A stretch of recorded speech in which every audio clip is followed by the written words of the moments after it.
যে শিক্ষক সাংবাদিক বানিয়েছে আজ তাকে ট্রল। যে হাতে কলম ধরতে শিখেছে আজ সে হাতকে অপমান করছে।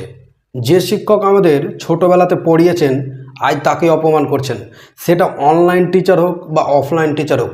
শিক্ষক তো শিক্ষকই। ভিডিওটা খুবই গুরুত্বপূর্ণ, অবশ্যই শেষ অবধি দেখবে।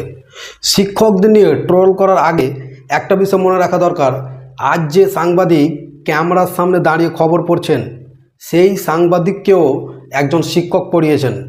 শিক্ষক শুধু বইয়ের জ্ঞান দেন না, একজন মানুষের চিন্তা, মূল্যবোধ ও চরিত্র গঠন করেন। মিডিয়ার কাজ সত্য তুলে ধরা, সমাজকে সচেতন করা, আর শিক্ষকের কাজ সেই সমাজের ভবিষ্যৎ প্রজন্ম তৈরি করা।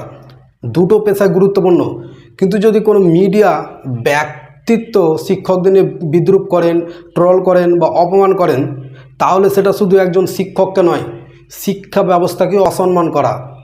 একজন সাংবাদিকের একটি প্রতিবেদন একদিনের জন্য ভাইরাল হতে পারে বা আলোড়ন তুলতে পারে, কিন্তু একজন শিক্ষকের শিক্ষা কয়েক প্রজন্ম ধরে সমাজকে প্রভাবিত করে। তাই তুলনা নয়, পারস্পরিক সম্মানই হওয়া উচিত। সমালোচনা অবশ্যই করা যায়, কিন্তু ট্রল করা বা অপমান করে নয়, কারণ শিক্ষক এবং মিডিয়া দুজনেই সমাজের খুবই গুরুত্বপূর্ণ স্তম্ভ।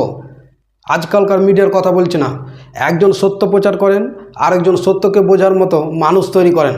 তাই শিক্ষকদের নিয়ে হাস্য করা বা ট্রল করা বা অপমান করার আগে মনে রাখা উচিত, প্রতিটি সফল সাংবাদিক, ডাক্তার, ইঞ্জিনিয়ার, ব্যবসায়ী কিংবা নেতার পেছনেও একজন শিক্ষকের অবশ্যই খুবই গুরুত্বপূর্ণ অবদান রয়েছে।